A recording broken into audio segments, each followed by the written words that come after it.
Hello everyone. In this presentation, we are going to understand the embedded system design using a simple 8-bit 8051 microcontroller. As we all know, embedded system is a dedicated hardware and dedicated software combined together to form a dedicated product. Normally we call embedded system as 3D, which is a combination of dedicated hardware and dedicated software, which is combined together to form a dedicated product.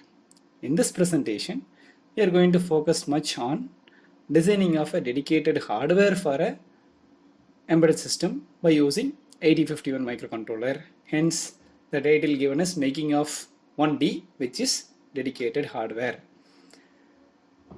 How to start developing the dedicated hardware for embedded systems? As we all know, microcontroller is a major hardware part for most of the embedded systems because it is a single chip CPU where the input and output devices can be directly connected to the microcontroller port pins. To interface the input and output devices with microcontroller, the first step is to identify the port pins of the microcontroller. To identify the port pins, we need to look at the pin diagram in the datasheet of the microcontroller. Let us look at the pin diagram of 8051 microcontroller. Now we look at the slide. Here you can see 8051 microcontroller has 40 pins. Out of 40 pins, 32 pins are dedicated for the parallel ports. So if you look at the screen, we can see pin number 1 to 8 is for port 1 and pin number 10 to 17 is for port 3 and pin number 21 to 28 is for port 2 and pin number 32 to 39 is for port 0. So among 40 pins, 32 pins are dedicated for the input and output ports and the remaining pins are for the necessary requirements. So by looking at the datasheet, we have to initialize this microcontroller for the proper operation. So for any microcontroller initialization, the following are the fundamental parameters to be concentrated. The first one to be concentrated is power supply, where we can see the slide. So the 40th pin must be connected to supply voltage and 20th pin need to be connected to the ground. The second thing to be concentrated with respect to microcontroller is crystal oscillator, where the 18th and 19th pin must be connected to the crystal oscillators with respect to 8051 microcontroller. And third one to concentrate is on-chip memory access. That means if we want to use the internal program memory of this 8051 microcontroller, we need to connect this 31st pin to be VCC, which is highlighted. And the fourth one is power on reset. That means 8051 microcontroller does not have on-chip power on reset circuit. Hence, the 9th pin of the 8051 microcontroller is reset pin. We need to connect an external power on reset circuit to the 9th pin. And the next one is pull-up resistors. So the pull-up resistors are the resistors which are connected to the 4 parallel ports, which ensures that all the port pins are in logic 1 states. So after understanding the pin diagram from the datasheet, the next step is to initialize the microcontroller with necessary initialization circuit diagram. So let us look at the microcontroller initialization circuit from the slide. So here, this is the circuit diagram which has the power supply module first. That means the 40th pin is connected to the supply voltage as shown. To the 40th pin again, there is a capacitor of 0.1 microfarad is connected to the ground, which is called as decoupling capacitors, which bypasses the high frequency noise to the ground from VCC. And the 20th pin is connected to ground as shown. And the second important thing is we need to connect a crystal oscillator where 12 MHz crystal is connected to 18th and 19th pin of this microcontroller. And the third one to concentrate is on-chip memory access, which is ensured by connecting the 31st pin to 5 volts as shown. And the fourth one is power on reset circuit. You can see there is a 10 microfarad capacitor and a 10 kilo ohm resistance which is connected to the 9th pin of this microcontroller.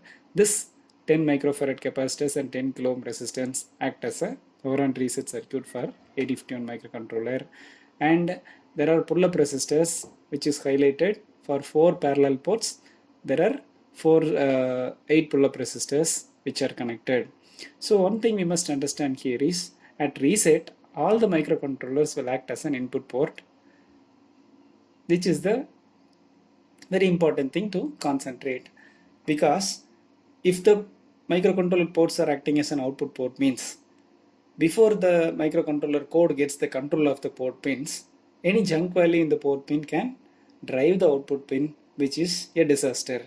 Hence, all the microcontroller manufacturers makes the port pin as an input port at reset condition. To ensure that port pins are acting as an input port, the port pin need to be in logic 1 state. This pull-up resistors ensures all the port pins are in logic 1 state. That means all the port pins are acting as an input port at the power on reset time. Now, after testing all these circuit diagram, that means the initialization of microcontroller circuit, the PCB, that is printed circuit board, need to be designed for this microcontroller, and the board looks like this, which is shown in this diagram. So this is the designed PCB board for a 8051 microcontroller with all the necessary initialization circuit. As we discussed, the first and foremost requirement is the power supply, where the AC to DC conversion, which we did in our first year classes, like a 230 voltage AC supply is stepped down by using a step down transformer, followed by a bridge rectifier and 7805 voltage regulator, which forms the power supply circuit for this microcontroller board. And the next requirement is the ZIF socket. What is ZIF socket? ZIF socket is zero insertion force socket, which is available here in the center, which is to enclose the microcontroller of 40 pins. And the third one is a crystal oscillator. You can see the shining silver color module is a 12 MHz crystal oscillator, which is connected close to the 18th and 19th pin of this microcontroller. And the fourth one is the power on reset circuit. If you see, there is a 10 microfarad capacitors and 10 kilo ohm resistors are here, which acts as a power on reset circuit for this 8051 microcontroller. And there are 4 connectors. So this is for port 0, and this is for port 1, and this connector is for port 2, and this connector is for port 3. So there are 4 10-pin parallel connectors for 4 parallel ports where we can connect the devices, input devices or output devices.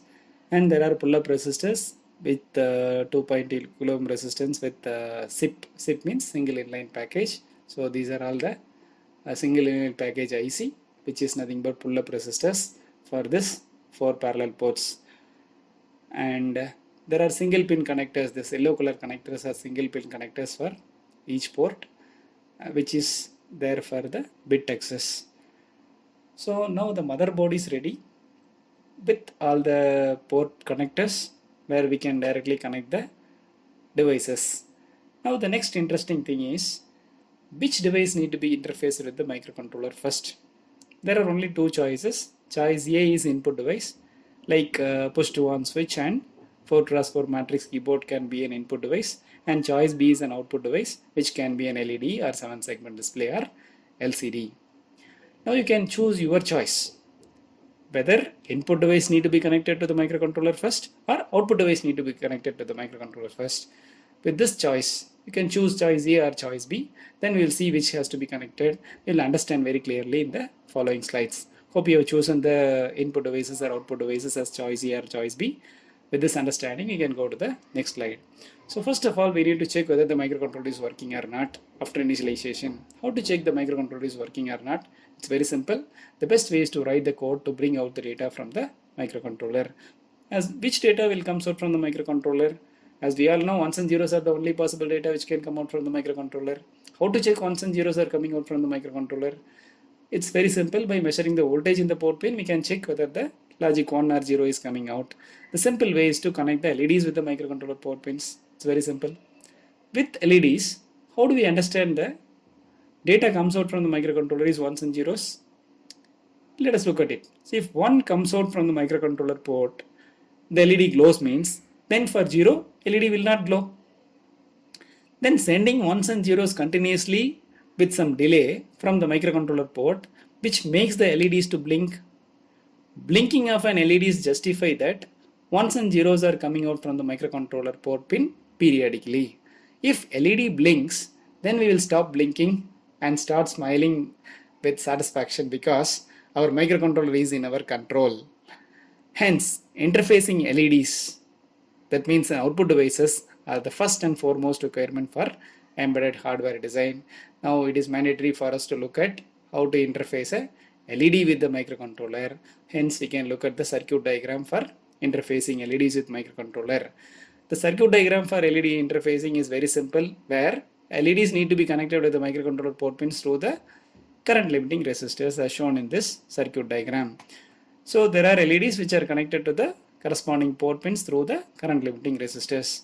This circuit diagram, the anode of all 8 LEDs are connected to the supply voltage, which is a 5 volts. So the 8 anodes of LEDs are connected to the supply voltage 5 voltage, and the cathode of each and every LEDs are connected to the corresponding port pins through the current limiting resistors.